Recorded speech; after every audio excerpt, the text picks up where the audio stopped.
Cualquier eventualidad es responsabilidad del mismo. Vea canal.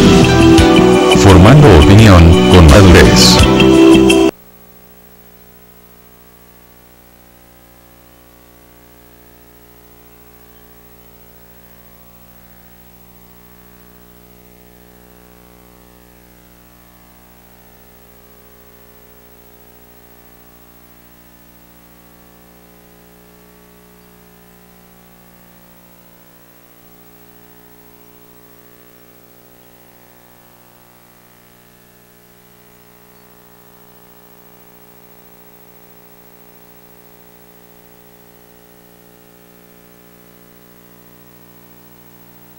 Estamos una vez más en Buen Día Otto, el analista, hoy sábado 21 de febrero, y nos acompaña, como todos los sábados, Marco Antonio Figueroa Valiente, también Hugo Rolando López y su servidor Otto Rothman. Estaremos comentando los temas que más han llamado la atención esta semana.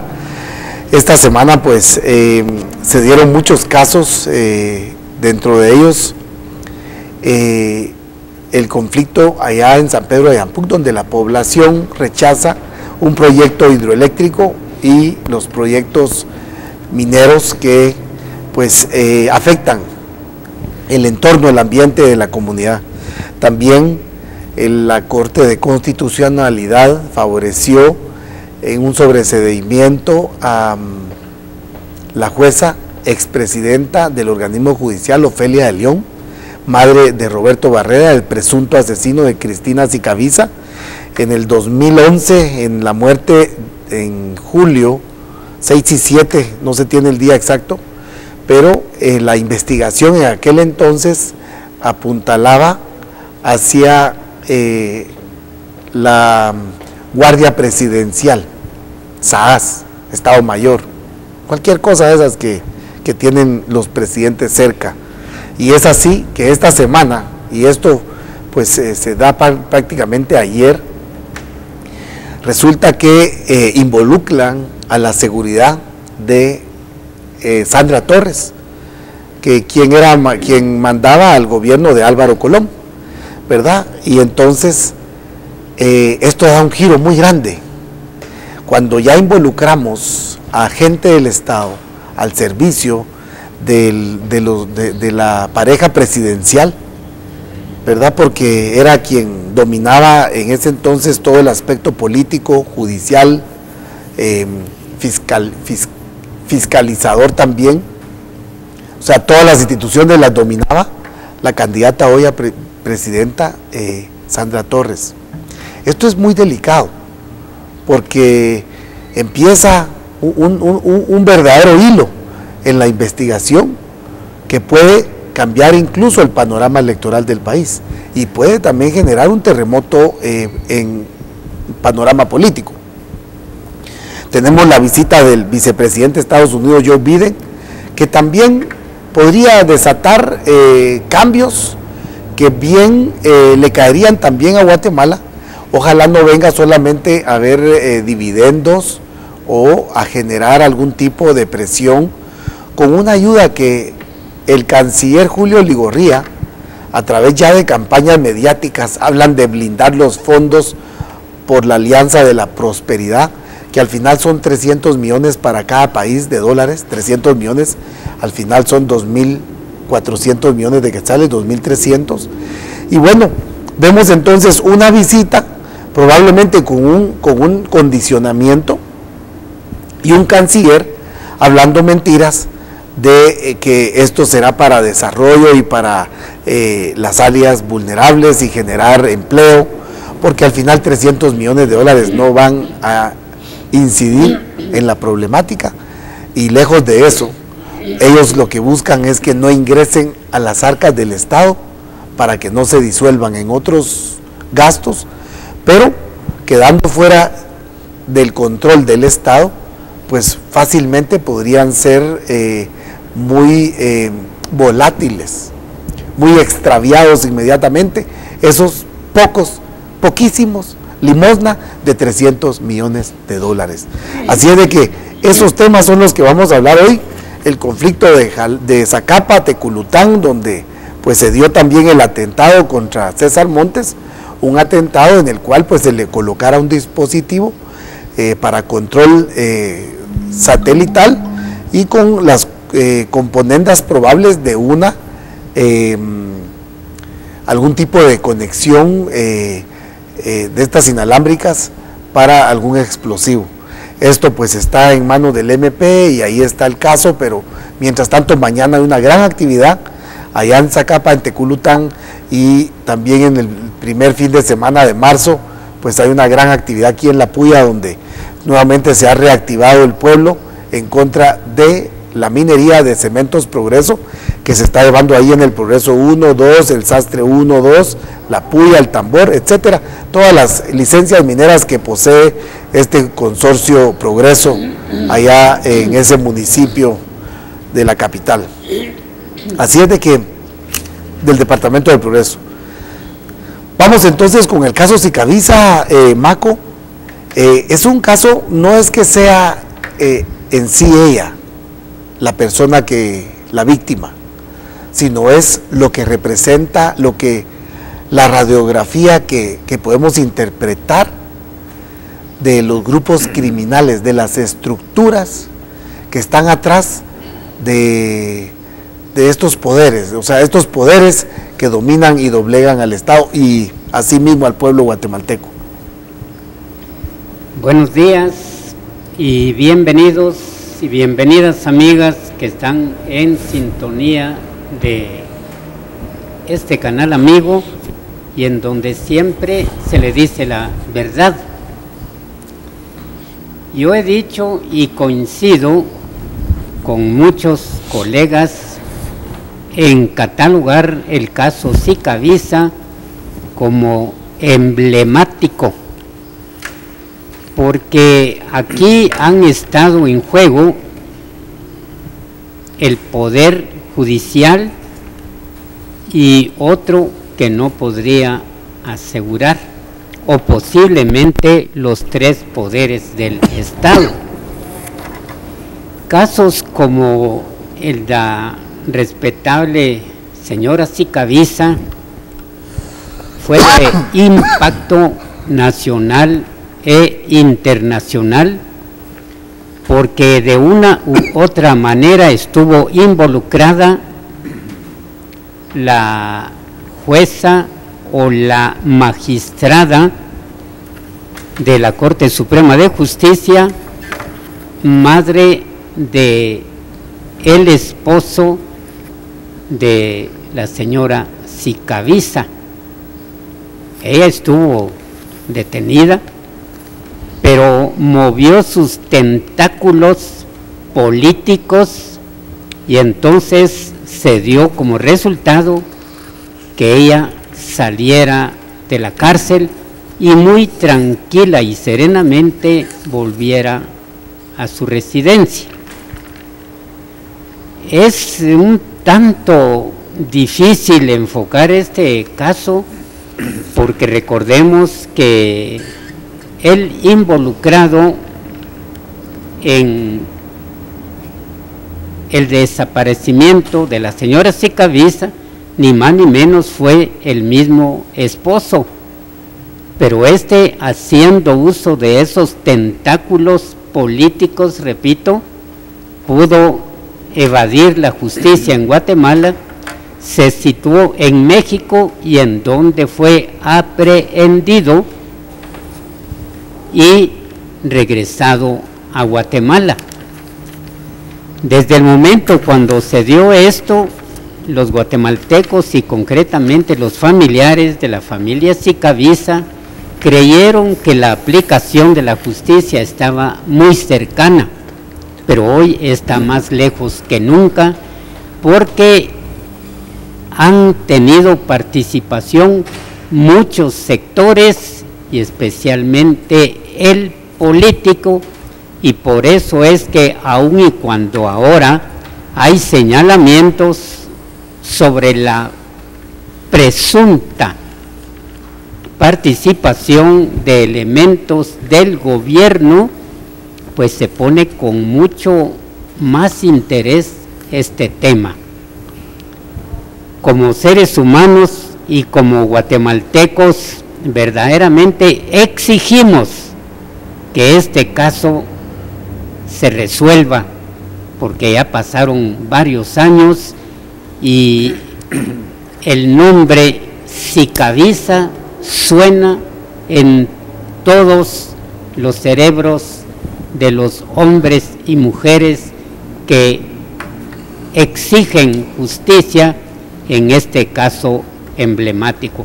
Entonces, para concluir, Otto, yo quiero hacer un llamado a las autoridades de justicia para que verdaderamente se le ponga la atención que requiere este caso, porque es muy preocupante que después de tanto tiempo esté como que si nada haya ocurrido.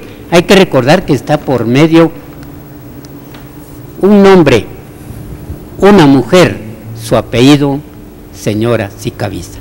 Claro, bueno, realmente, pues no solamente estaría involucrada la Guardia Presidencial o el equipo de seguridad presidencial, también el Ministerio Público habría desviado la investigación a propósito, y así es de que también el MP podría estar involucrado en aquel entonces por Claudia Paz y Paz, aunque sabemos que no precisamente el presidente o quien dirige el MP tiene injerencia o tiene dominio sobre una gran cantidad de fiscalías que sabemos.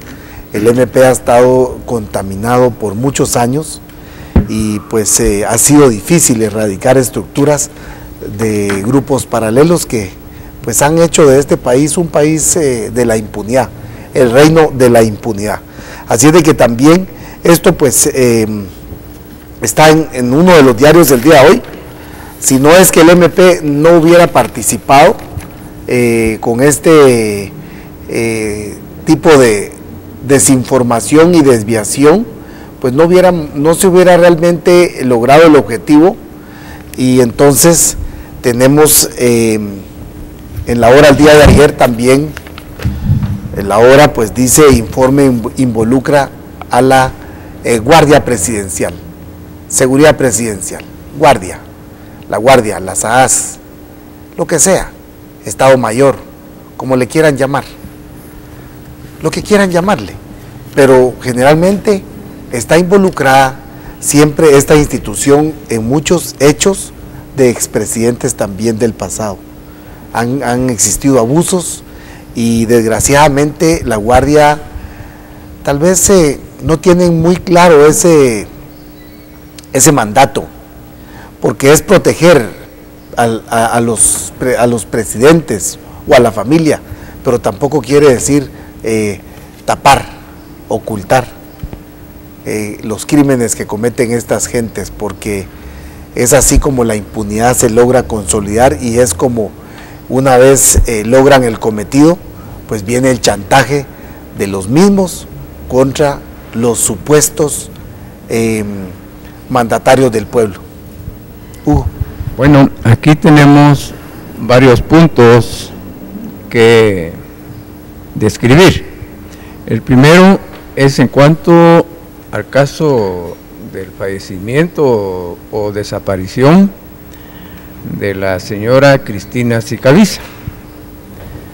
Vamos a enfocar algunos puntos que es importante expresarlo. El primero es que la señora Ofelia de León pues no fue desligada totalmente del proceso. Estaba por varios delitos: obstrucción a la justicia y el delito de amenazas. Y finalmente quedó únicamente por uno de ellos. Posteriormente, esta fundación de sobrevivientes, si bien es cierto, está trabajando en este caso, sería agradable que agarrara otros, donde pues a veces pareciera que a esta fundación le gusta la publicidad, y hay que decirlo también. ¿Cuántos pilotos han asesinado y no se mira capturas? Es decir, hay que darle el trato preferente a todos los homicidios y asesinatos y secuestros que se dan todos los días. Pero hablando del caso Sicaviza, que por cierto hay muchas interrogantes en cuanto al cadáver de la señora Cristina Sicaviza, y por eso es que cuando a veces no se comprende lo que es un proceso penal, se desorienta muchas veces a la opinión pública, y lo que sucede es que hay rumores, hay chismes, hay desinformación, y por ello sí puedo señalar que la noticia que está sonando en los medios de comunicación es porque se trata del hijo de la expresidenta de la Corte Suprema de Justicia, pero que está involucrado y está sindicado del asesinato de su esposa Cristina Sicaviza. Pero ¿qué va a suceder con el involucramiento del organismo ejecutivo, en este caso de la Guardia Presidencial o de la Guardia, como quiera llamarse, como dice Otto Rothman? Pues eso sí es penoso. Es penoso porque pareciera que el aspecto político funciona muy bien en los tres organismos del Estado. Cuando conviene y cuando están involucrados, pues los presidentes de algún organismo de Estado. Eso es lo que a mí me llama la atención, porque ya van casi 2 años, un poquito más, que suena el caso Sicaviza, pero no miramos un juicio oral y público, no hemos visto un debate, hemos observado una serie de amparos, una serie de recursos de apelación, recusaciones, impedimentos de jueces y magistrados, y ha tardado. Por ello es que esa pronta administración de justicia que señala el artículo 203 de la Constitución Política y la ley del organismo judicial, pues debe aplicarse. Pero el problema es la violación de plazos y términos. La sociedad pues mira con cierto reojo el caso Sicaviza, porque quisiera, así como en grandes titulares se da este caso, ¿por qué no se da cuando se asesina a un piloto, se secuestra a un niño de escasos recursos, o se mata a una niña, como sucedió en aquella escuela de la zona 18, que no sabemos qué va a pasar con el par de esposos sindicados?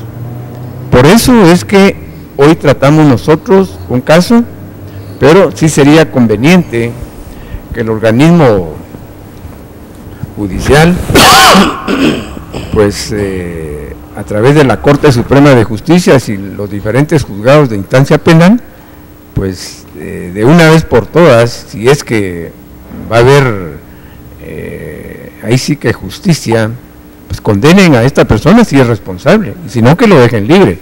Pero por eso es que hoy estamos tocando el involucramiento de esta Guardia Presidencial de Álvaro Colón. Sí merece tocarse y condenarse esa situación, porque es lamentable. Así que será Otto Rothman el que nos diga, pues en un momento dado, si este caso lo concluimos acá o continuamos con los casos de la semana. Claro, gracias. Solo vamos a leer rápidamente. Fue Norma Cruz, digamos, sobrevivientes en un informe que encontraran en la Policía Nacional, cuya existencia se desconocía. Involucra a medios de la seguridad presidencial de Álvaro Colón en un supuesto encubrimiento del asesinato de Cristina Sicaviza el 6 y 7 de julio del 2011, presuntamente hecho cometido por Roberto Barreda.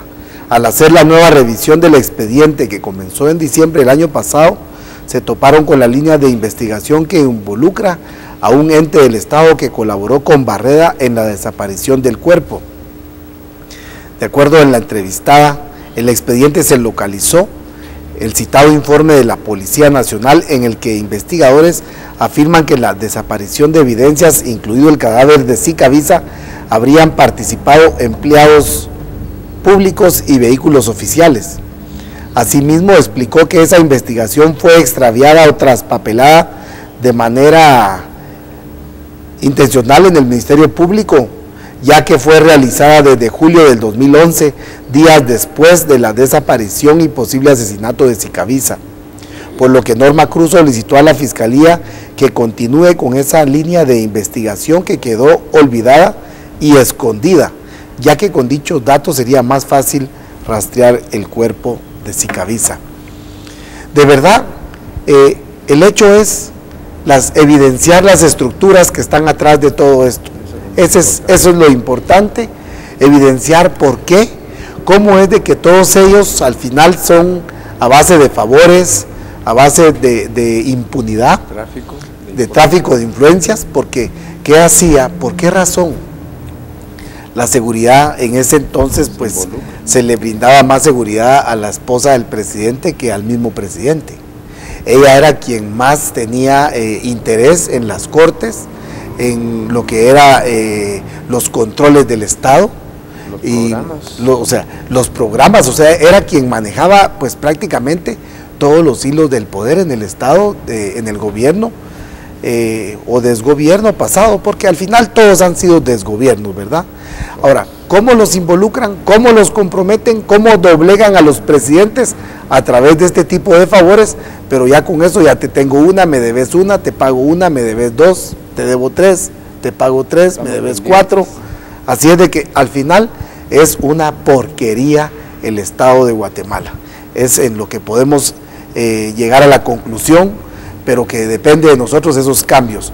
Mientras tanto, hablemos de Julio Ligorría, el famoso canciller, el estratega de las campañas desinformadoras, y es que ahora resulta que están hablando de que van a blindar, dicen. Y el titular de ayer también hablaba algo de blindar, y de que van a blindar o proteger los fondos que se están aparentemente estarán por recibir. Así es de que buscan blindar fondos de la Alianza para la Prosperidad. Pero ¿qué beneficio? O sea, es primero dice, según el canciller, el procedimiento evitará que el dinero que aporte Estados Unidos ingrese a los presupuestos de los tres países. 1.000 millones, para empezar 1.000 millones, Hugo, y si querés empezamos con vos, Hugo. 1.000 millones, pues no representa y no puede representar un cambio para el país. Y sabemos que al final es para detener la migración infantil, que es la que verdaderamente le preocupa a los Estados Unidos. Pero ¿cómo evitar la migración infantil si aquí hay represión, si aquí hay falta de Estado, si aquí no existe el Estado? ¿Cómo evitar la migración si no hay empleo, si está la gasolina cara para no poder competir, si está la energía eléctrica cara para no generar empleos, si la minería, el petróleo y todos los recursos, el agua y las grandes tierras de la costa sur han desplazado la posibilidad de una vida digna a todos los guatemaltecos? Se han llevado por 40 años el mármol de Guatemala y no le ha representado un solo quetzal. Es más, los exportadores del mármol viven fuera de Guatemala. Los señores Sirisi viven fuera de Guatemala. Y los señores del JADE y están exentos de impuestos, y los del JADE contrabandeando nuestra riqueza. Entonces, ¿de qué estamos hablando? ¿A qué viene realmente el vicepresidente de Estados Unidos? ¿O vendrá a ser un tipo de árbitro, referee, de llamada de atención a toda la impunidad que tenemos? ¿Vendrá a eso? Que lo haga público. Gracias, Hugo. Bueno, hay muchas interrogantes que responder en este caso. El primero, esos 1.000 millones de dólares para el Triángulo Norte, o sea, Honduras, El Salvador y Guatemala, que aquí los titulares de medios escritos han señalado que es para proyectos de prosperidad. ¿Pero qué prosperidad? Mi sencilla opinión es porque van a ser proyectos de seguridad para parar a los migrantes, de seguridad para, aparentemente, para combatir el narcotráfico, de seguridad para realmente controlar las fronteras, de seguridad para que ya no más niños guatemaltecos emigren hacia los Estados Unidos. para eso, precisamente, va a consistir esta ayuda que aún en nuestro país no ha llegado. Y la visita de un mandatario, en este caso John Biden, de los Estados Unidos, un vicepresidente, que representa al gobierno y pueblo del norte, pues es importante para nuestro país. Al menos el ejército puede pedir más armas, que sabemos que las armas fueron cortadas de inmediato, su venta por la política del genocidio aquí en nuestro país. Pero si es agradable, pues que ojalá que esa visita que dice Otto Rothman, pues sea más que todo para llamadas de atención, porque lamentablemente la soberanía del país no se respeta. Cualquier hijo de vecino, por así decirlo, nos tiene que señalar qué tenemos que hacer los guatemaltecos, porque sin llegar más lejos, tenemos el artículo 18 constitucional que indica que la pena de muerte está vigente y que es el Congreso el que la debe derogar, pero con la presión de la Comunidad Europea, por así decirlo, se tienen más de 35 presos o reos que fueron condenados a muerte, y no sabemos que esa resolución de la Corte de la Cámara Penal, que es entre corridos de tribunales, señala que está prohibido que los abogados y los fiscales pidan la pena de muerte porque los jueces no la van a aplicar. Son presiones internacionales. ¿Por qué? Por la ayuda económica. Es decir, creo, desde mi punto de vista, humildemente, que van a brindar esa ayuda de mil millones de quetzales para el Triángulo Norte, pero esa ayuda va a ser condicionada. Nadie da nada a cambio de nada. De eso usted, amigo televidente, amiga televidente, esté seguro que cuando alguien otorga una ayuda económica, una donación, siempre pide algo a cambio. Por ello es que es lamentable, sinceramente, que esos 215 o 220 millones de dólares que van a venir aparentemente a robustecer el presupuesto general de ingresos ordinarios del Estado, pues se vayan a quedar ahí. Sabemos que no. Está como realmente el programa Hambre Cero o Pacto Hambre Cero, que es una cosa ficticia que solo beneficia a ciertos personajes o partidarios del Partido Patriota o el partido que esté de gobierno. Por eso es que es bueno que venga John Biden, pero que esa ayuda no venga a condición de que se pare a esa migración, que realmente sabemos que esas grandes remesas que vienen de los Estados Unidos, que es ya parte toral, y muchas familias guatemaltecas, especialmente del interior del país, que con eso viven, con eso hacen sus pequeñas viviendas, con eso le dan estudio a sus hijos, y que no se venga a condicionar esa limitación, esa protección en las fronteras, entre paréntesis, o que nos vengan los gringuitos, los boinas verdes de allá de los Estados Unidos a violentar la soberanía como toda la vida han hecho, como la DEA en Guatemala, que está aquí permanentemente cuando tenemos fuerzas de seguridad. Pero ¿a dónde vamos a ir a parar con esta venida a nuestro país de John Biden si no sabemos en qué condiciones se va a aportar esa ayuda económica y qué va a hacer el gobierno para aceptarla o no aceptarla? Porque cuando es dinero, bienvenido, pero cuando son condiciones, lo sentimos mucho, a veces está primero la dignidad de los guatemaltecos. No vamos a decir el orgullo, porque cualquier político viene a pisotearnos, a ofrecernos una lámina, a ofrecernos una pala, una libra de azúcar, y la gente, con tal de recibirla y no aguantar hambre, pues vota. Ojalá que esa ayuda no venga condicionada, Otto, porque sería lamentable. Claro, claro, en verdad lo que más llama la atención es ese discurso de alguna manera engañoso del canciller, donde dice que estarán blindando los fondos para la Alianza de la Prosperidad.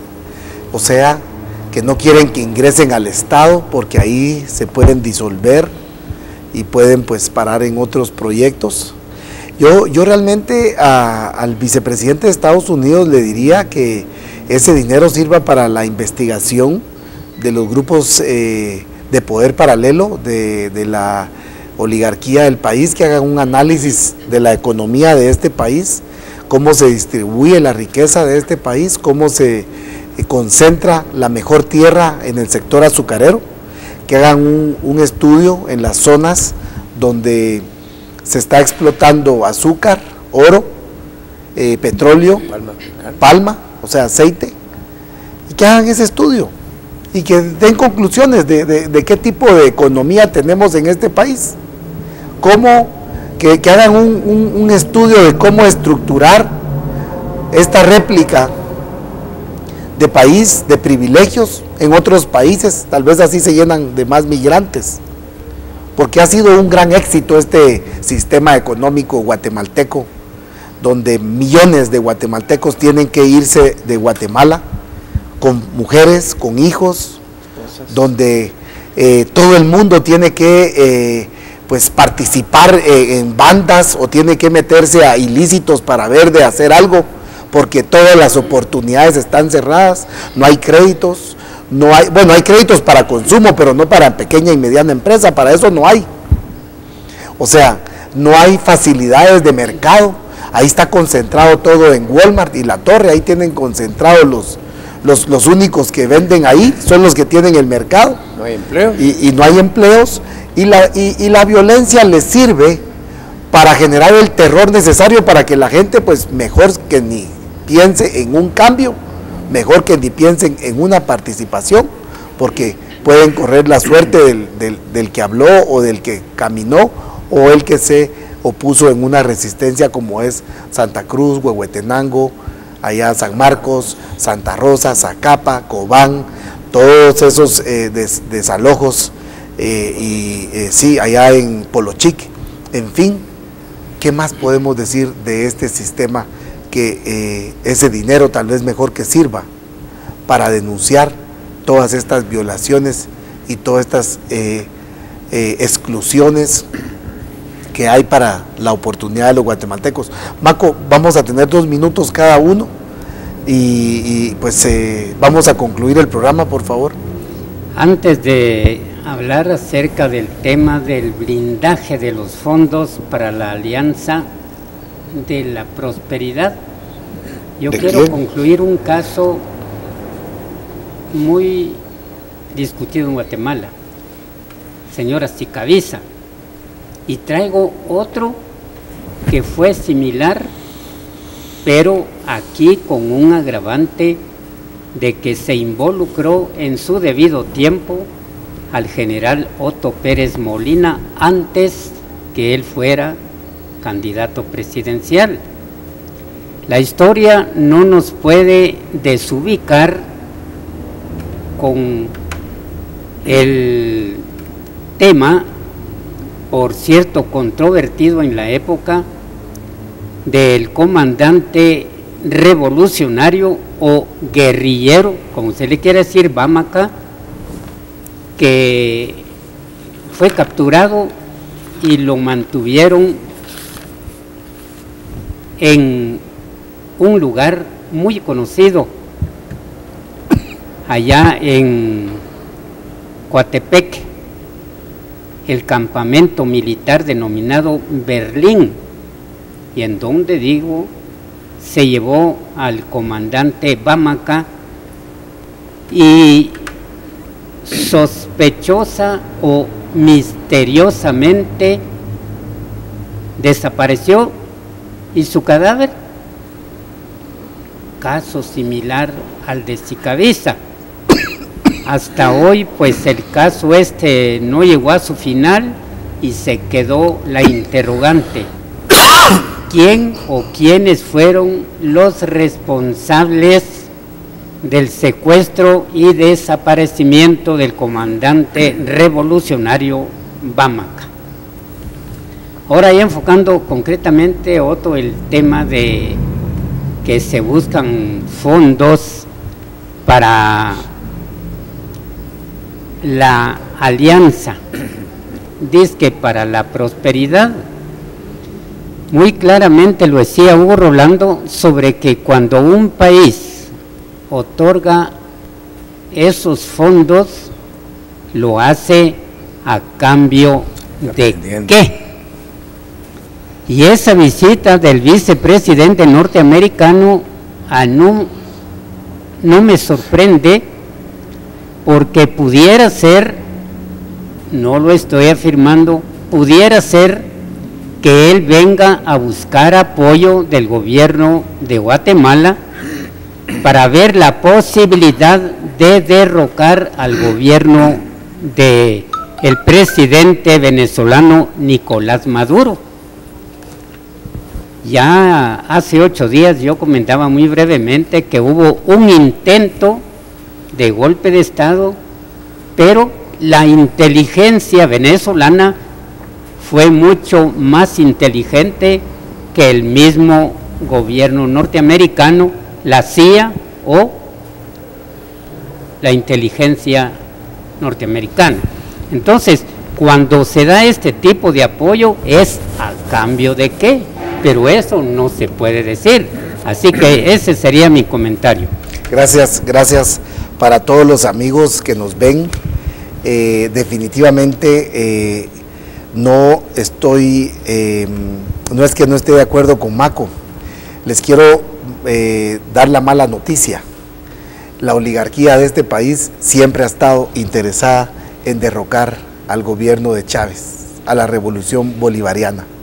No es precisamente, no necesita venir a eso Joe Biden.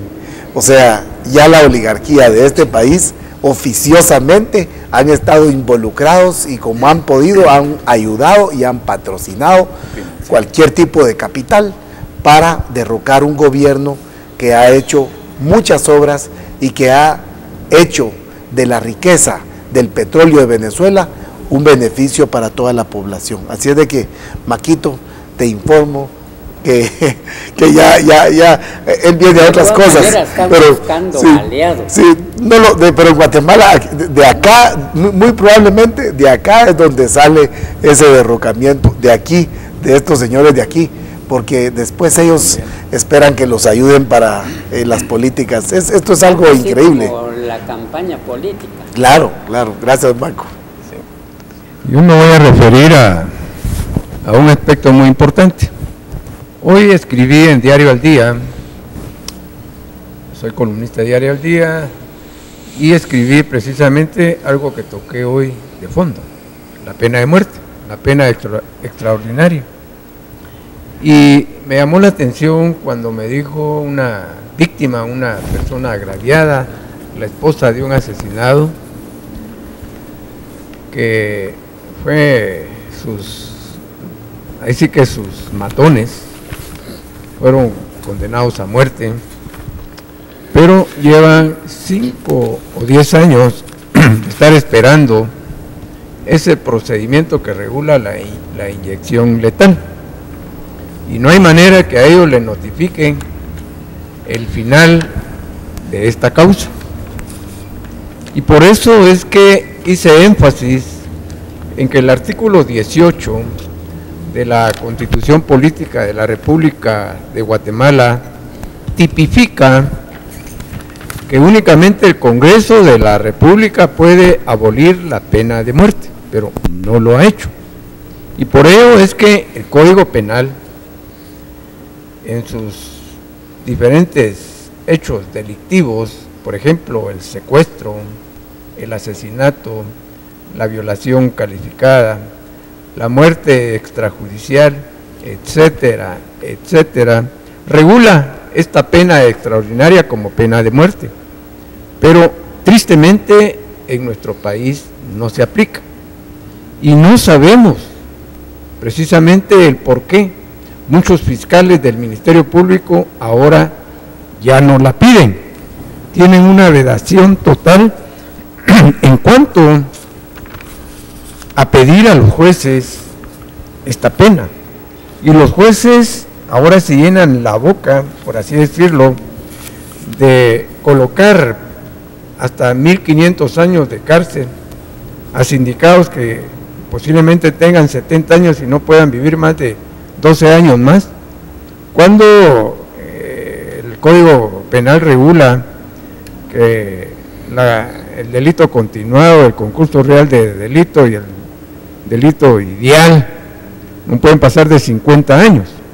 Por eso me llama la atención el por qué estos 35 reos que fueron condenados a muerte, no tengo nada contra los reos, sino que mi petición es que sepamos nosotros los guatemaltecos, los abogados que acudimos a diario a los diferentes tribunales de justicia y que nos dedicamos al derecho penal, que la Corte nos informe realmente por qué hay prohibición de aplicación de la pena de muerte si efectivamente hay una resolución de la Cámara Penal del periodo anterior donde ya los jueces no pueden ahí sí que sancionar a un reo que ha cometido estos delitos ya citados con la pena extraordinaria. ¿Y por qué los fiscales tampoco la solicitan? Sería importante conocer el criterio de la fiscal general Telma Aldana, si es una política criminal la que actualmente en cuanto al manejo de casos se está realizando hoy aquí en nuestro país.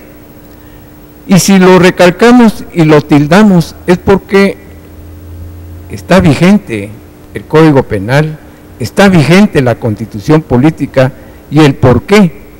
Si no se aplica, pues citemos a los diputados del Congreso de la República y que ellos en una asamblea pues dejen sin efecto la pena de muerte y por lo tanto queda derogada los distintos delitos en cuanto a su aplicación.